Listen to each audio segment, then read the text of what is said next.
കേരള ബ്ലാസ്റ്റേഴ്സിനെ സംബന്ധിച്ച് ഇനിയുള്ള പോരാട്ടങ്ങൾ എല്ലാം നിർണായകമാണ്. അതീവ നിർണായകമായ മത്സരങ്ങളാണ്. പരമാവധി വിജയങ്ങൾ നേടാൻ സാധിച്ചാൽ മാത്രമേ ഉള്ളൂ പ്ലേ ഓഫിൽ കടക്കാൻ കഴിയുകയുള്ളൂ. ടോപ്പ് 6 ഫിനിഷ് ചെയ്യുന്ന ടീമുകൾക്ക് മാത്രമേ പ്ലേ ഓഫിൽ എത്താൻ സാധിക്കുകയുള്ളൂ. അതുകൊണ്ട് ഇനിയുള്ള മത്സരങ്ങളെല്ലാം ഒരു ഡു ഓർ ഡൈ ബാറ്റിൽ തന്നെയായിരിക്കും കേരള ബ്ലാസ്റ്റേഴ്സിന്.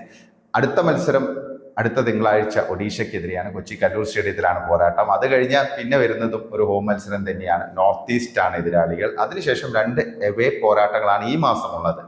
അത് ആദ്യത്തെ മത്സരം എവേ മത്സരം, ഈ മാസത്തെ ആദ്യത്തെ എവേ മത്സരം വരുന്നത് ഈസ്റ്റ് ബംഗാളിനെതിരെ കൊൽക്കത്ത സാൾട്ട് ലേക്ക് സ്റ്റേഡിയത്തിലാണ്. അത് കഴിഞ്ഞ് ജനുവരി 30 പിന്നെ വരുന്ന മത്സരം ചെന്നൈയിനെതിരെയാണ്. അത് ചെന്നൈയിൽ പോയി കളിക്കണം. ബ്ലാസ്റ്റേഴ്സിന് ഇനിയുള്ള മത്സരങ്ങളിലെല്ലാം നല്ല പ്രകടനം കാഴ്ചവെക്കേണ്ടത് അത്യാവശ്യമാണ്. കഴിഞ്ഞ മത്സരത്തിൽ വിജയിക്കാൻ സാധിച്ചതിൻ്റെ ഒരു ആത്മവിശ്വാസമുണ്ട്. 9 പേരുമായി കളിച്ച് പോരാടി ഒരു വിജയം നേടിയിട്ടുണ്ട്. അപ്പം ബ്ലാസ്റ്റേഴ്സിന്റെ ഒരു മൊറയിൽ ഒരു പരിധി വരെ വർദ്ധിച്ചിട്ടുണ്ട്. അപ്പം അത് തുടർന്ന് പോകേണ്ടത് ടീമിന് വളരെ അത്യാവശ്യമായ കാര്യമാണ്. അപ്പം അതിന് മുന്നോടിയായിട്ട് ചില പോസിറ്റീവായുള്ള വാർത്തകളൊക്കെയാണ് വരുന്നത്. ഒന്ന്, ഇഷാൻ പണ്ഡിത തിരിച്ചെത്തുന്നു എന്നുള്ളതാണ്. കാരണം ഇഷാൻ പണ്ഡിത എവിടെയെന്നാണ് ആരാധകരൊക്കെ ചോദിച്ചിരുന്നത്. കുറേ ആയിട്ട് എല്ലാവരും ഇങ്ങനെ തിരക്കിക്കൊണ്ടിരിക്കുകയാണ് ഇഷാൻ പണ്ഡിതയുടെ ഒരു സ്റ്റാറ്റസ് എന്താണ്. പരിക്കാണെന്നറിയാം, പക്ഷെ പരിക്ക് മാറുന്നില്ലേ, എന്താണ് സംഭവിക്കുന്നത് എന്നുള്ളത്. ഇപ്പം മാർക്കസ് മെർഹുലാഹോ, വളരെ ഫേമസ് ആയുള്ള ട്രാൻസ്ഫർ വിദഗ്ധനായ ഇന്ത്യൻ ഫുട്ബോളിനെ നന്നായിട്ട് റിപ്പോർട്ട് ചെയ്യുന്ന ജേർണലിസ്റ്റായ മാർക്കസ് മെർഹുലാഹോ പറയുന്നത് ഇഷാൻ പണ്ഡിത സെറ്റായിട്ടുണ്ട്. അദ്ദേഹത്തിന്റെ പരിക്ക് പൂർണ്ണമായും മാറി. അദ്ദേഹം ട്രെയിനിങ് പുനരാരംഭിച്ചു കഴിഞ്ഞു. ഒരു 7-10 ദിവസത്തിനകം അദ്ദേഹത്തിന് കളിക്കളത്തിൽ ഇറങ്ങാൻ പറ്റുമെന്നാണ് മെർഹുലാഹോ പറയുന്നത്. മിക്കവാറും ജനുവരി 18 നടക്കുന്ന നോർത്ത് ഈസ്റ്റിനെതിരെയുള്ള പോരാട്ടത്തിൽ ഇഷാൻ പണ്ഡിതയ്ക്ക് ബ്ലാസ്റ്റേഴ്സിന് വേണ്ടി കളിക്കാൻ പറ്റുമെന്നാണ് മെർഹുലാഹോ സൂചിപ്പിക്കുന്നത്. എന്തായാലും ഇതൊരു പോസിറ്റീവായുള്ള വാർത്ത തന്നെയാണ്. വളരെ പ്രതീക്ഷയോടെ വന്നൊരു താരമാണ് ഇഷാൻ പണ്ഡിത. യങ് പ്ലെയർ ആണ്, 26 വയസ്സേ ഉള്ളൂ.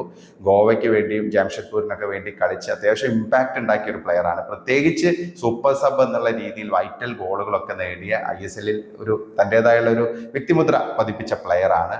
സ്പെയിനിലൊക്കെ പോയി യൂത്ത് കരിയറൊക്കെ നടത്തി. അതായത് യൂത്ത് കരിയറൊക്കെ അദ്ദേഹത്തിന്റെ സ്പെയിനിലെ വിവിധ ക്ലബ്ബുകളിലൊക്കെ ആയിരുന്നു. ലെഗാനസിനൊക്കെ വേണ്ടി കളിച്ചിട്ടുണ്ട്. അപ്പം അവരുടെ യൂത്ത് സൈഡിൽ അപ്പൊ അങ്ങനെയുള്ള ഒരു താരം, ഒരു ക്വാളിറ്റിയായ സ്ട്രൈക്കർ എന്നുള്ള രീതിയിലാണ് ബ്ലാസ്റ്റേഴ്സ് കൊണ്ടുവന്നത്. ഇവാൻ ആശാനാണ് കൊണ്ടുവന്നത്. അപ്പൊ നല്ലൊരു പ്രതീക്ഷ ഉണ്ടായിരുന്നു. പക്ഷെ ദൗർഭാഗ്യകരമായ പരിക്കുകൾ കാരണം അദ്ദേഹത്തിന് ആ ഒരു കൺസിസ്റ്റൻസിയോ അല്ലെങ്കിൽ നല്ല രീതിയിൽ കളിക്കാനൊന്നും പറ്റിയിരുന്നില്ല.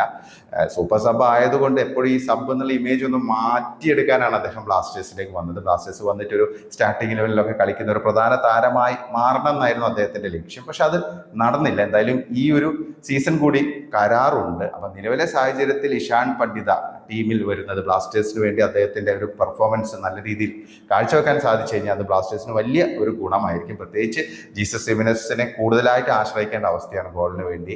അപ്പൊ ജീസസ് ഫെമിനസിന്റെ ഒരു നല്ല ബാക്കപ്പ് എന്നുള്ള രീതിയിൽ, പ്രത്യേകിച്ച് ഫ്രഷ് ലെഗ് എന്നുള്ള രീതിയിൽ പല മത്സരങ്ങളും വലിയ ഇമ്പാക്ട് ഉണ്ടാക്കാൻ ഇഷാൻ പണ്ഡിതക്ക് കഴിയും. അപ്പൊ ഇഷാൻ പണ്ഡിത എത്തുന്നു. അദ്ദേഹം എന്തായാലും എത്രയും പെട്ടെന്ന് തന്നെ എത്തി ബ്ലാസ്റ്റേഴ്സിന് വേണ്ടി കളിക്കാൻ സാധിക്കട്ടെ എന്ന് നമുക്ക് പ്രത്യാശിക്കാം. ഇതിനൊപ്പം മറ്റൊരു പോസിറ്റീവായുള്ള വാർത്ത കൂടിയിട്ട് ജീസസ് ഹിമെനസും റെഡി ആയിക്കൊണ്ടിരിക്കുകയാണ്. അദ്ദേഹം പരിക്ക് മാറി കളിക്കളത്തിലേക്ക് തിരിച്ചെത്തും. മിക്കവാറും അടുത്ത മത്സരത്തിൽ തന്നെ ഹിമെനസ് കളിക്കുമെന്നാണ് റിപ്പോർട്ടുകൾ. ഹിമെനസ് കഴിഞ്ഞ 3 മത്സരത്തിൽ ഉണ്ടായിരുന്നില്ല. അദ്ദേഹത്തിന്റെ അഭാവം ശരിക്കും ബ്ലാസ്റ്റേഴ്സിന്റെ മുന്നേറ്റ നിരയിൽ ഉണ്ടായിരുന്നു. ഒരു പെർഫെക്റ്റ് ഗോൾ പോച്ചർ ഇല്ലാത്തതിന്റെ ഒരു സിറ്റുവേഷൻ ബ്ലാസ്റ്റേഴ്സിന് ഉണ്ടായിരുന്നു.